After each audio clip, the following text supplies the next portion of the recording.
Hello అండి, అందరూ ఎలా ఉన్నారు? నేను బాగున్నా, మీరు బాగున్నారని అనుకుంటున్నాను. నేను కూరలో రాజు ఎవరు అంటే వంకాయని చాలాసార్లు చెప్పాను కదండి. ఈరోజు ఆ వంకాయ పచ్చడండి అద్భుతంగా ఉంటుంది. చాలా సింపుల్ రెసిపీ, ఎవరైనా చేయొచ్చండి. నేను చేస్తున్న ప్రతి వీడియో అందరికీ తెలిసిందే, బట్ తెలియని వాళ్ళు నేర్చుకుంటారని చేస్తాను తప్ప ఏదో మీకు తెలుసు నేను చెప్పాలని కాదండి. నచ్చిన వాళ్ళు లైక్ చేయండి, షేర్ చేయండి, సబ్స్క్రైబ్ చేయడం మాత్రం మర్చిపోకండి. పదండి మన వీడియోలోకి వెళ్దాము. హలో అండి, అందరూ ఎలా ఉన్నారు? చూసండి, మన వీడియోలోని వంకాయకి ఎంత ఇంపార్టెన్స్ ఇస్తానో ఆ వంకాయ చాలా టేస్టీగా ఉంటుందండి. పచ్చడి అయితే ఏమీ లేదండి, శుభ్రంగా నూనె రాసి వంకాయని ఇలా స్టవ్ మీద పెట్టి కాల్చుకోవాలండి. నేనైతే 5 వంకాయలు తీసుకున్నానండి. నీట్గా కాల్చుకుని, ఇది పొడవుగా కొంచెం లావుండే వంకాయలు అయితే ఇంకా చాలా టేస్ట్గా ఉంటాయి. బట్ అవి దొరకలేదు, ఇవి తినాలి అన్నప్పుడు ఇలా చేసుకోవాలి. నేను చూపించాను ఇంతకలా స్టీల్ దాని మీద ఆగపెట్టి కాల్చుకోవచ్చు, లేదంటే డైరెక్ట్ స్టవ్ మీద నూనె రాసి పెట్టుకున్న మనకి ఈవెన్గా కాలుతుంది. అలాగైతే మీకు ఏంటంటే మాడు అన్నది కిందన పడకుండా ఉంటుంది, దానికి మించి ఇంకేం కాదండి. నేను దీని మీద అయితే ఎక్కువ కాల్చుకున్నాను, మాడు అన్నది పడదనమాట. సో చూసారండి, నీట్గా ఇలా కాల్చుకొని మీ సిమ్లో పెట్టుకున్నప్పుడు 3 ఉల్లిపాయలు, 4 పచ్చిమిరకాయలు, చిన్న అల్లం ముక్క, కొంచెం నీళ్లు తీసుకోవాలండి.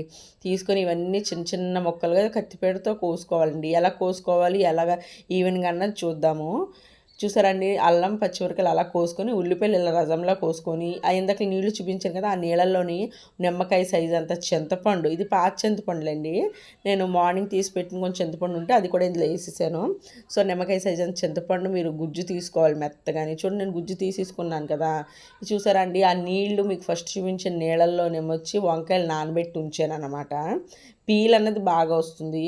ఈ చింతపండు గుజ్జు ఉన్నది కదండి, కొంచెం చిక్కగా తీసుకొని దాంట్లో ఉల్లిపాయలు, పచ్చిమిరకాయలు, అల్లం శుభ్రంగా వేసేయాలండి. ఇప్పుడు ఈ వంకాయల స్కిన్ తీసేసుకోవాలి. నల్లగా మాడిపోయింది ఉంటుందా, మీరు మామూలుగా ఇలా చేతితో అనగానే వచ్చేస్తుంది అనమాట. అది తీసుకోవాలన్నది. దీనికి ముందు ఏం చేయాలంటే కొంచెం పసుపు ఇందులోనే వేసుకోవాలండి. ముద్దలోని పసుపు, కొంచెం సాల్ట్ వేసేసుకోవాలండి.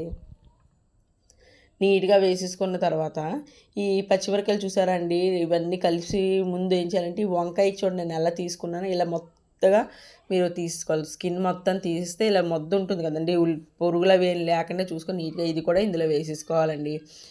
మొత్తంగా ఈవెన్గా నీట్గా వేసుకొని, ఇందాక సాల్ట్ అది మనం కలపలేదు కదా. సో ఇప్పుడు పిసికిసుకోవాలి శుభ్రంగా మెత్తగా. ఈవెన్ నచ్చితే చేత్తో చేయండి, లేదు అని అంటే గరిటతోనైనా చేసుకోవచ్చు, ఎటువంటి ప్రాబ్లం ఉండదు.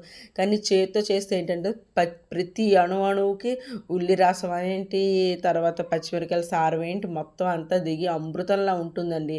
మనం ఏదో స్టైల్గా గరిట్లు గుణపాలు పెట్టి పొడుస్తాం, కానీ ఏ వంట చేసినా చేత్తో చేస్తే దాని ప్రేమ అన్నది మనం ఎంత ప్రేమతో చేస్తామో అది ఫుడ్లోకి వెళ్తుంది. తింటే అలాగే ఆరోగ్యం. చూసారండి, అంత టెంప్టింగ్ ఉందో. నచ్చితే లైక్ చేయండి, షేర్ చేయండి, సబ్స్క్రైబ్ చేయడం మాత్రం మర్చిపోకండి.